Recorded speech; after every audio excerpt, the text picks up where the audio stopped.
दिल्ली की सियासत में अब स्वास्थ्य विभाग का कथित 650 करोड़ रुपए का घोटाला नया राजनीतिक मुद्दा बन गया है। आम आदमी पार्टी ने सोमवार को एलएनजेपी अस्पताल के बाहर जोरदार प्रदर्शन किया। पोस्टर, बैनर और नारेबाजी के बीच आप नेताओं ने रेखा गुप्ता सरकार पर स्वास्थ्य विभाग में 650 करोड़ रुपए के कथित घोटाले का आरोप लगाया। चलिए अब आपको ग्राफिक्स के जरिए बताते हैं आम आदमी पार्टी ने दिल्ली सरकार पर क्या आरोप लगाए हैं।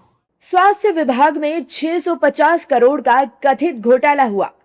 सरकारी अस्पतालों के लिए खरीदे गए ORS packet, bedsheet, portable x-ray machine, दवाइयों और एनेस्थीसिया उपकरणों की खरीद में भारी वित्तीय अनियमितताएं हुई। पार्टी ने मुख्यमंत्री और स्वास्थ्य मंत्री के इस्तीफे की मांग की है। साथ ही पूरे मामले की निष्पक्ष जांच की मांग उठाई है। आपके नेता सौरभ भारद्वाज ने बीजेपी सरकार पर हमला बोला और आरोपियों को बचाने का आरोप लगाया। डॉक्टर वत्सला अग्रवाल को डीजीएचएस लगाया किसने था? रेखा गुप्ता ने। ये सबसे सीनियर नहीं थी, फिर भी सब सीनियर्स को बाईपास करके इनको किसने डीजीएचएस बनाया? रेखा गुप्ता ने। इनके ऊपर विजिलेंस की इंक्वायरी चल रही थी, फिर भी डीजीएचएस बनाया किसने बनाया? रेखा गुप्ता ने। सारी की सारी शक्तियां सारे अस्पतालों से छीन के एक डीजीएचएस के हाथ में दे दी। किसने दे दी? रेखा गुप्ता की सरकार ने। तो सारा का सारा षड्यंत्र तो सरकार ने किया, रेखा गुप्ता की सरकार ने किया। रेखा गुप्ता जी ने खुद उसको लगाया और कह रही है कि उसने अब 650 करोड़ का घोटाला कर दिया। और जो एसीबी की एफआईआर के अंदर मुख्य मास्टरमाइंड था राजीव रंगीला, वो देश छोड़ के भाग गया, जर्मनी भाग गया। तो एसीबी सो रही थी, दिल्ली सरकार सो रही थी। वहीं आप विधायक कुलदीप कुमार और संजीव झा ने आरोप लगाया कि मामले की जांच में देरी की जा रही है और मुख्य आरोपियों के खिलाफ सख्त कार्रवाई नहीं हो रही।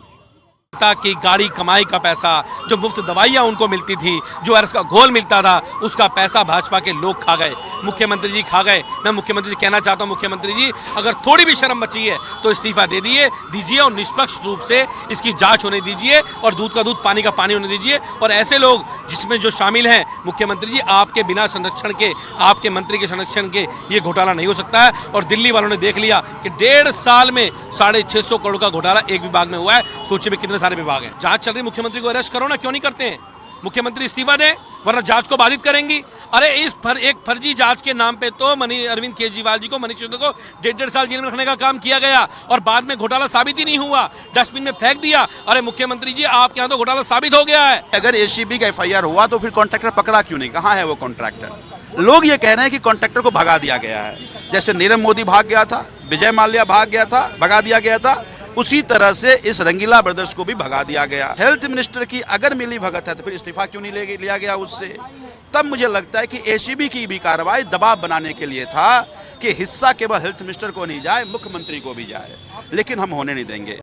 दरअसल दिल्ली सरकार की सेंट्रल प्रोक्योरमेंट एजेंसी में कथित 650 करोड़ रुपए से ज्यादा की अनियमितताओं की जांच अब एंटी करप्शन ब्यूरो यानी एसीबी को सौंप दी गई है। प्रारंभिक जांच में सरकारी अस्पतालों के लिए दवाओं, मेडिकल उपकरणों, मरीजों की चादरों और अन्य स्वास्थ्य सामग्री की खरीद में गड़बड़ियों की बात सामने आने का दावा किया गया है।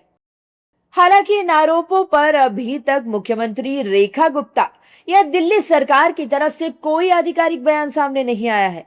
लेकिन इतना तो तय है कि दिल्ली की राजनीति में स्वास्थ्य विभाग का एक कथित घोटाला अब बड़ा सियासी मुद्दा बन चुका है।